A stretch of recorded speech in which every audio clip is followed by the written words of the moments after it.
Je l'ai vue, là, juste en face de moi, à la table de la salle à manger. Ma belle-mère, se penchant lentement, versant quelque chose dans mon verre. Ses mains tremblaient, mais ses yeux, froids, déterminés, ne sciaient jamais. Je me suis figée. Mon cœur battait si fort que j'ai cru qu'elle pouvait l'entendre. Elle ne savait même pas que je l'observais depuis l'embrasure de la porte. Lorsqu'elle a détourné le regard, je suis retournée à table, prétendant que rien ne s'était passé. Mes doigts tremblaient tandis que j'échangeais les verres, le sien contre le mien, doucement, prudemment, priant pour qu'elle ne remarque rien. Quelques minutes plus tard, mon mari est entré, souriant. Il s'est assis à côté de moi et a pris le verre qui était le mien quelques instants auparavant. Je voulais l'arrêter. Vraiment.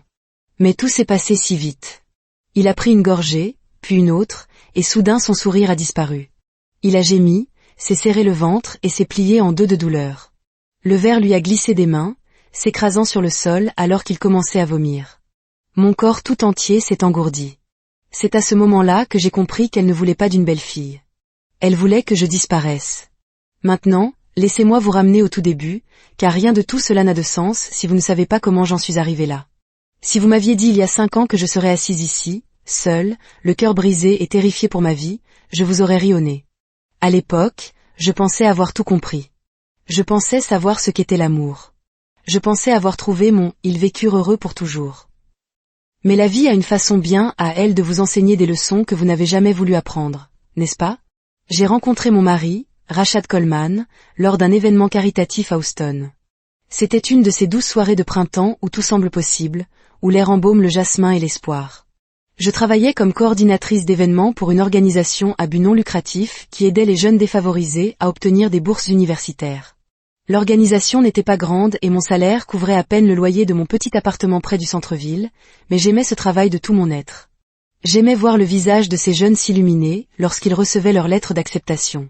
J'aimais savoir que je faisais partie de quelque chose de plus grand que moi, quelque chose qui comptait vraiment. L'événement de ce soir-là se tenait dans la salle de bal d'un grand hôtel. Lustre en cristal, nappe blanche, donateur bien habillé signant des chèques qui allaient changer des vies. Je courais partout avec mon presse-papier, m'assurant que les traiteurs étaient dans les temps, que l'équipement audiovisuel fonctionnait, que les intervenants connaissaient leurs signaux. J'étais tellement concentrée sur ma liste de tâches que j'ai à peine remarqué son entrée. Rashad est entré dans cette salle, comme s'il en était le propriétaire. Et honnêtement, avec la façon dont il se tenait, il aurait pu l'être. Il était grand, au moins 1,88 mètres, avec des épaules larges et cette démarche assurée qui faisait se retourner les gens. Il portait un costume bleu marine sur mesure qui coûtait probablement plus que 3 mois de mon loyer, et ses chaussures brillaient sous les lumières de la salle de bal. Mais ce n'était pas seulement son apparence qui a attiré mon attention. C'était la façon dont il souriait aux gens, un sourire authentique et chaleureux, comme s'il se souciait vraiment d'être là. Il m'a abordé pendant le cocktail, alors que je vérifiais ma montre pour m'assurer que nous étions dans les temps pour le service du dîner. « Excusez-moi, dit-il, sa voix profonde et suave. Êtes-vous la coordinatrice de ce soir ?» J'ai levé les yeux et je jure que mon souffle s'est coupé. De près, il était encore plus beau. Il avait des yeux bruns et chauds, du genre qui se plissaient au coin quand il souriait. Et son sourire était dirigé droit sur moi. Oui, ai-je réussi à dire. Je suis Belle Jenkins. Puis-je vous aider? Il a tendu la main et quand je l'ai serrée, j'ai senti un courant électrique me traverser. Je sais que cela semble cliché, mais c'est exactement ce que j'ai ressenti. Rashad Coleman, dit-il. Je voulais juste dire que c'est l'un des événements caritatifs les mieux organisés auxquels j'ai assisté depuis longtemps. Vous êtes clairement très doué dans ce que vous faites. Nous avons parlé pendant ce qui m'a semblé des heures, mais qui n'a probablement duré que 15 minutes. Il m'a parlé de l'entreprise immobilière de sa famille, de leurs propriétés partout à Houston et de leur expansion à Austin et Dallas. Il faisait paraître tout cela si excitant, si plein de possibilités. Mais ce qui m'a vraiment touché, ce qui m'a fait sentir que cet homme était différent de tous ceux que j'avais rencontrés, c'est la façon dont il parlait de sa mère. Mon père est décédé quand j'avais 16 ans, dit-il. Une crise cardiaque. Il n'avait que 43 ans. Cela a dévasté ma mère, mais cela l'a aussi rendue plus forte que je ne l'aurais jamais cru possible. Elle a repris l'entreprise alors qu'elle ne connaissait rien à l'immobilier, et elle en a fait ce qu'elle est aujourd'hui. Elle m'a tout appris sur le travail acharné, sur l'intégrité, sur le fait de ne jamais abandonner. C'est la femme la plus forte que je connaisse. J'aurais dû prêter plus d'attention à la fréquence à laquelle il parlait d'elle ce soir-là. J'aurais dû remarquer que chaque autre phrase incluait « ma mère dit » où ma mère m'a appris, où ma mère croit. Mais j'étais trop absorbée par ses yeux bruns et son sourire. Avant la fin de la soirée, il m'a demandé mon numéro. Je le lui ai donné sans hésitation. Il m'a appelé le lendemain matin et nous avons parlé pendant 2 heures. Notre premier rendez-vous a eu lieu la semaine suivante. Rachad m'a emmené dans un restaurant dont je n'avais lu le nom que dans les magazines. Je me sentais déplacée dans ma plus belle robe, mais Rachad m'a fait sentir que j'étais à ma place. Il m'a écouté attentivement, m'a posé des questions réfléchies sur mon travail et mes rêves. Il m'a dit que j'étais belle. Et la façon dont il l'a dit m'a fait le croire. Pendant les 3 premiers mois, tout était parfait. C'était un conte de fées. Rachad était généreux, attentionné, il me faisait me sentir comme la seule femme au monde. Mes amis étaient heureux pour moi, mais aussi inquiets. Il semble trop beau pour être vrai, m'a dit ma meilleure amie, Serenity. Sois prudente, belle. Protège ton cœur. Mais je ne voulais pas protéger mon cœur. Je voulais croire au conte de fées. Et puis, 3 mois après le début de notre relation, Rachad a prononcé ces mots qui auraient dû être merveilleux, mais qui m'ont rempli d'une étrange appréhension. Belle, je veux que tu rencontres ma mère. J'étais excitée, bien sûr, nerveuse, mais excitée. Rencontrer la mère de son petit ami est une grande étape, surtout quand il avait dépeinte comme cette femme incroyable. Je voulais qu'elle m'aime. Je voulais qu'elle voie que j'étais assez bien pour son fils. J'ai passé une semaine entière à me préparer. J'ai acheté une robe noire simple, élégante mais pas trop sophistiquée. J'ai répété des sujets de conversation devant le miroir. La veille de la rencontre, ma mère m'a appelé. Chérie, m'a-t-elle dit, sa voix prudente. Souviens-toi juste de qui tu es. N'essaie pas d'être quelqu'un que tu n'es pas pour impressionner cette femme. Si elle ne peut pas voir à quel point tu es merveilleuse telle que tu es, alors c'est sa perte, pas la tienne. J'aurais dû écouter ma mère. La maison des Coleman se trouvait à River Oaks, l'un des quartiers les plus riches de Houston. Ce n'était pas juste une maison, c'était un manoir. Une immense demeure coloniale blanche avec des volets noirs, de hautes colonnes encadrant l'entrée. Tout criait l'argent, le vieil argent, celui qui s'accumule depuis des générations. Tu vas te sentir à l'aise ici, toi aussi, me dit Rachad en me serrant la main. Je voulais le croire. La porte s'est ouverte, et elle se tenait là. Monique Coleman était l'une des plus belles femmes que j'ai jamais vues. Grande et majestueuse, avec une peau sombre et lisse qui semblait luire. Des pommettes hautes et des yeux perçants et calculateurs. Elle portait un tailleur pantalon couleur crème, qui coûtait probablement plus cher que toute ma garde-robe et des boucles d'oreilles en diamant. Mais ce n'était pas son apparence qui m'a glacé le sang. C'était la façon dont elle m'a regardé.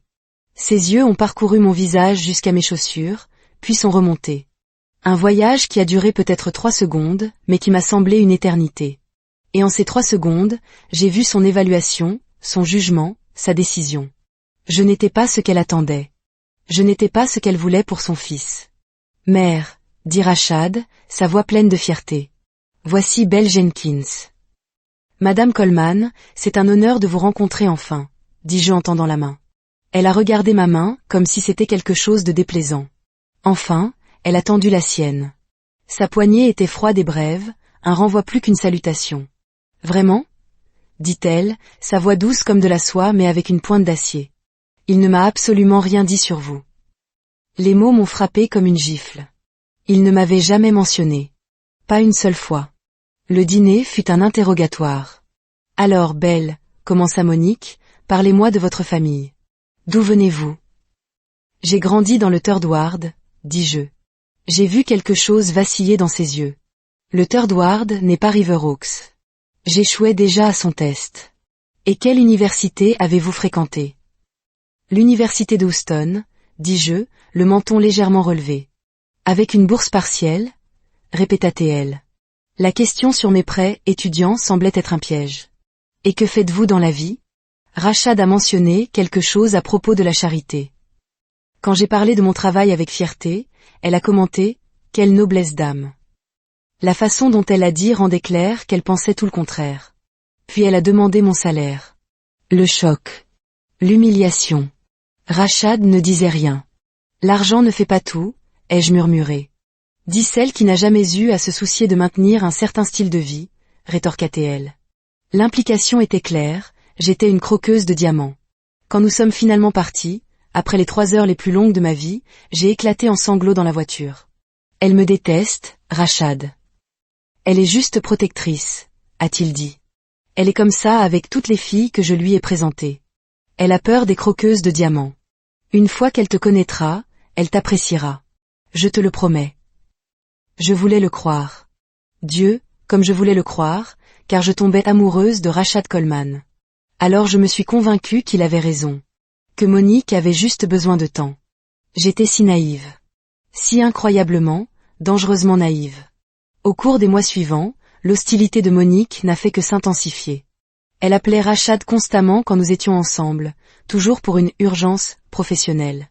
Elle débarquait à l'improviste dans son appartement quand j'y étais. Elle faisait des commentaires sur tout, mon apparence, mes manières, mes origines, toujours enveloppées dans un mince vernis de préoccupation. Chaque commentaire était conçu pour me faire sentir petite, inadéquate. Et le pire, c'est que Rashad ne me défendait jamais. Elle ne le pense pas comme ça, disait-il. C'est juste sa façon de parler. Je pensais à le quitter, mais je l'aimais. Ou du moins, j'aimais la version de lui que j'avais rencontrée le premier soir. Je me disais que l'influence de Monique était temporaire. Une fois mariée, tout serait différent. Alors quand il m'a demandé en mariage sur une plage de Galveston au coucher du soleil, j'ai dit oui. J'ai cru que l'amour suffirait. J'ai dit oui, les larmes coulant sur mon visage. C'était mon conte de fées qui se réalisait. Le bonheur a duré environ 24 heures. Quand Rashad a annoncé à sa mère que nous étions fiancés, sa réponse aurait dû m'alerter. C'est merveilleux, chérie, dit-elle, sa voix soigneusement contrôlée. Je suppose que vous aurez de longs fiançailles pour tout planifier correctement. Mon mariage est devenu le mariage de Monique. Le lieu intime que je voulais était trop petit. Les arrangements floraux simples étaient trop communs. La robe dont j'étais tombée amoureuse n'était pas assez élégante pour une mariée Coleman. Chaque décision que je perdais, chaque opinion qui était rejetée, était comme un morceau de moi-même qui s'effritait. Ce n'est qu'un jour, belle, plaidait Rashad. Ce qui compte, c'est que nous serons mariés à la fin. Mais les détails comptaient. Le jour du mariage, je me sentais comme une étrangère à ma propre cérémonie. Il y avait 350 invités, et j'en connaissais à peine 30. Monique portait du blanc. Un geste de pouvoir qui a fait halter plusieurs personnes. J'ai prononcé mes vœux, la voix à peine un murmure. Il a promis de m'aimer, de me protéger et de me faire passer en premier pour le reste de sa vie. Et à ce moment-là, malgré tout, je l'ai cru. J'étais si loin de la vérité. La première année de mariage fut un lent délitement de tout ce que je pensais que ma vie serait. Nous avons emménagé dans la maison que Monique nous avait offerte en cadeau de mariage. Une prison dorée. Elle avait une clé et l'utilisait sans compter, débarquant à tout moment pour aider, réorganisant mes placards de cuisine, me rappelant que ce n'était pas vraiment ma maison.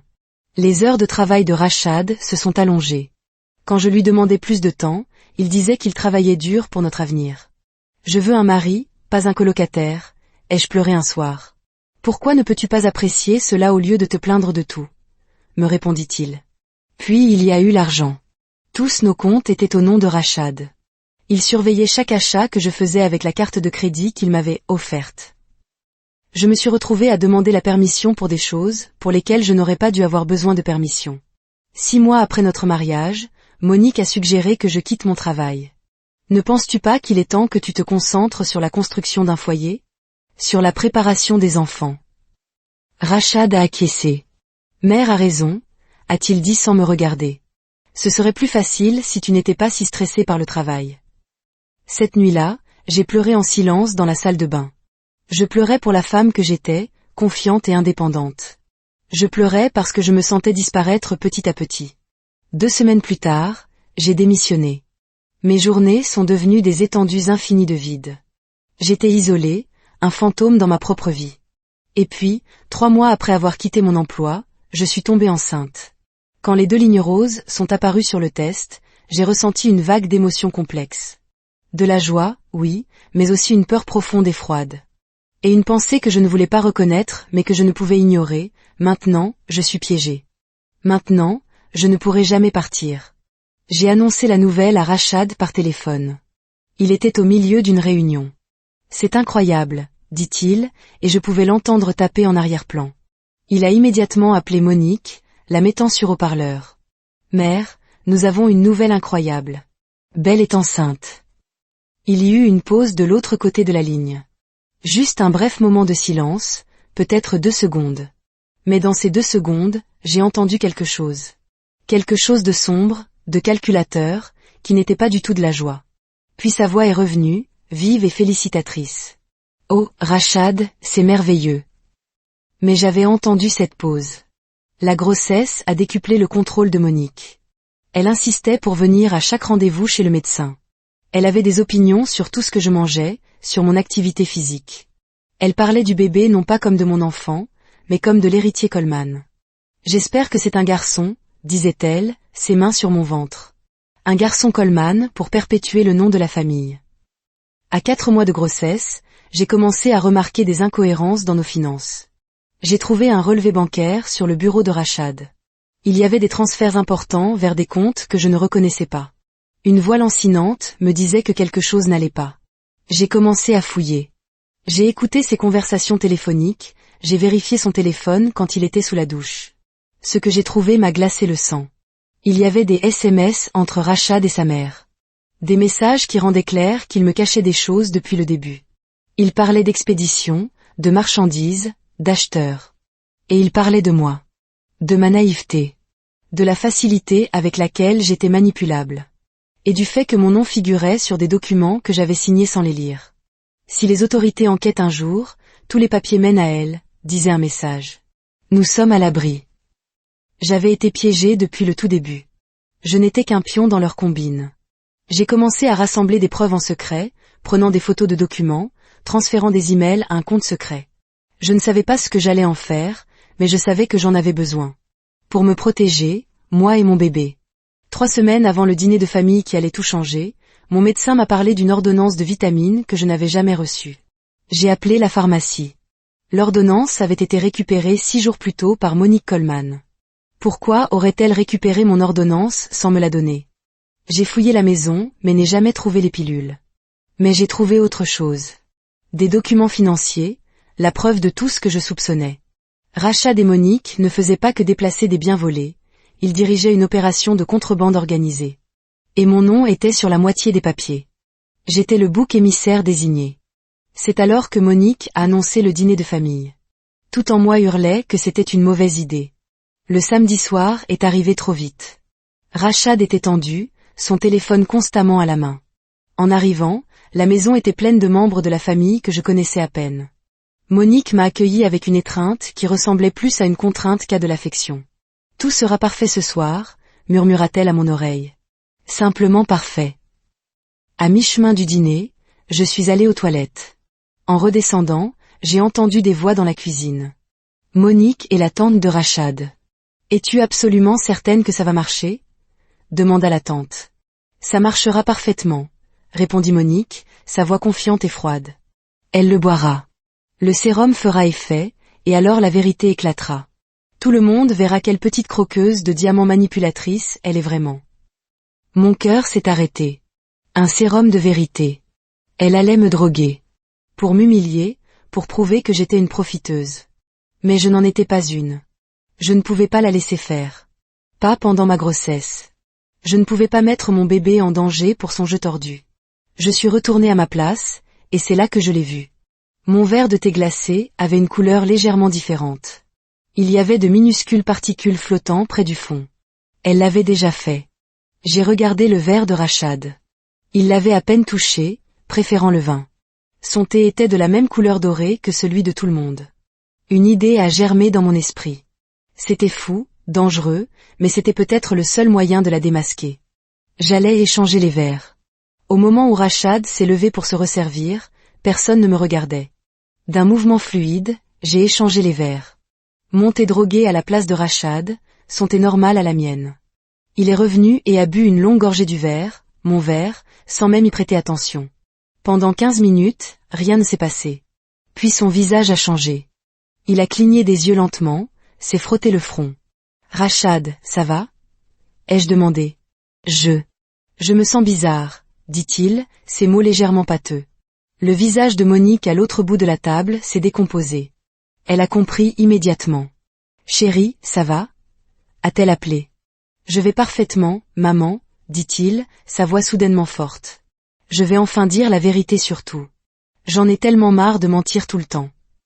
Il s'est levé brusquement, chancelant. J'en ai marre de faire semblant d'être heureux. De faire semblant d'aimer ma femme. La pièce est devenue silencieuse. Je l'ai épousée parce que tu me l'as dit, maman, a-t-il continué, pointant un doigt accusateur vers elle.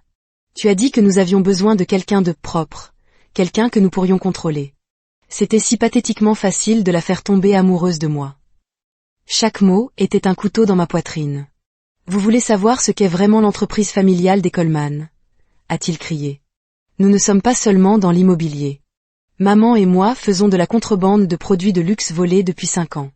Et la meilleure partie, c'est que nous utilisons le nom de Belle sur les papiers. Si nous nous faisons prendre, c'est elle qui tombe.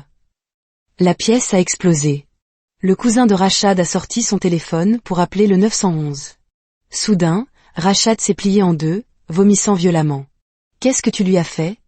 m'a hurlé Monique. « C'est toi qui as empoisonné le verre. » ai-je crié en retour. « Tu as essayé de me droguer, et j'ai échangé les verres. » La vérité était sortie, enregistrée, vue par des dizaines de témoins.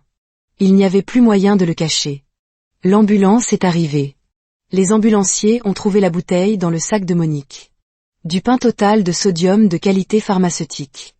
Une substance contrôlée. La police est arrivée chez moi vers minuit. Je leur ai tout raconté. L'enquête a progressé rapidement. Ils ont trouvé exactement ce que Rachad avait avoué. Mon nom était partout sur les documents, mais les SMS ont prouvé mon innocence. Le procureur a annoncé qu'il ne porterait pas plainte contre moi. J'étais une victime. Rachad a été arrêté dès sa sortie de l'hôpital. Il a plaidé coupable et a été condamné à 10 ans de prison. Monique a été inculpée pour agression et tentative d'empoisonnement. J'ai demandé le divorce immédiatement. Je suis repartie de mon mariage avec exactement ce que j'y avais apporté. Rien. Sauf un bébé en route. Ma fille, Zaria Bell Jenkins, est née en janvier. Pendant 2 jours à l'hôpital, je me suis sentie en sécurité. Mais la peur est revenue quand il a fallu rentrer à la maison. Ma fille était parfaite. Ma joie était immense, mais la paranoïa était épuisante.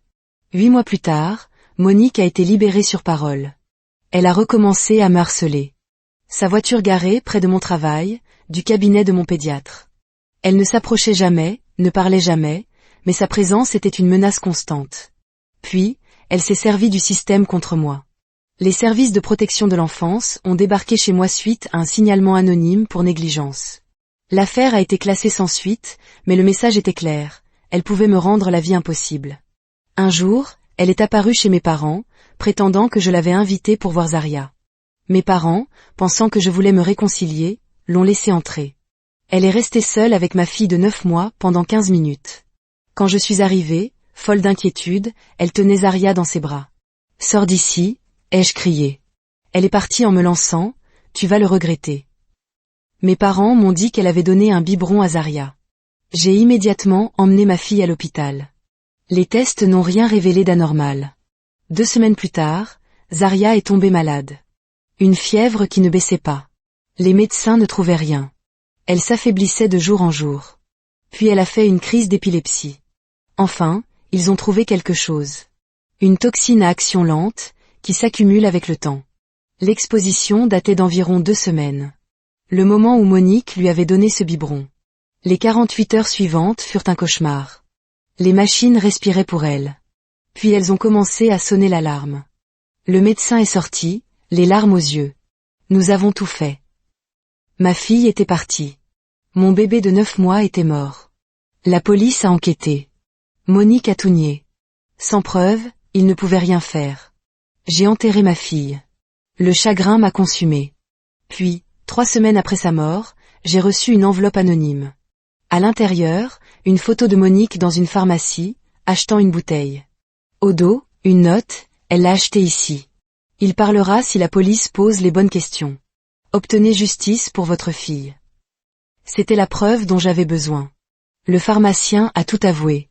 Il avait vendu à Monique un poison à base d'arsenic, action lente et difficile à tracer. Monique a été arrêtée pour le meurtre de ma fille. Le jury l'a reconnue coupable de meurtre au 1er degré. Elle a été condamnée à la prison à vie sans possibilité de libération conditionnelle. Justice avait été rendue. Je n'ai jamais su qui m'avait envoyé cette photo. Un membre de la famille de Rachad, horrifié? Un étranger? Peu importe. Cette personne m'a offert le plus grand des cadeaux, la justice pour Zaria. Après la condamnation de Monique, j'ai enfin commencé à guérir. J'ai quitté Houston, il y avait trop de souvenirs douloureux. Je me suis installée à Austin, j'ai trouvé un travail dans une association d'aide aux victimes de crimes. J'ai appris à faire confiance à nouveau, lentement. J'ai rencontré un homme merveilleux, Jamari, un enseignant. Je lui ai raconté mon histoire, et il m'a tenue dans ses bras pendant que je pleurais.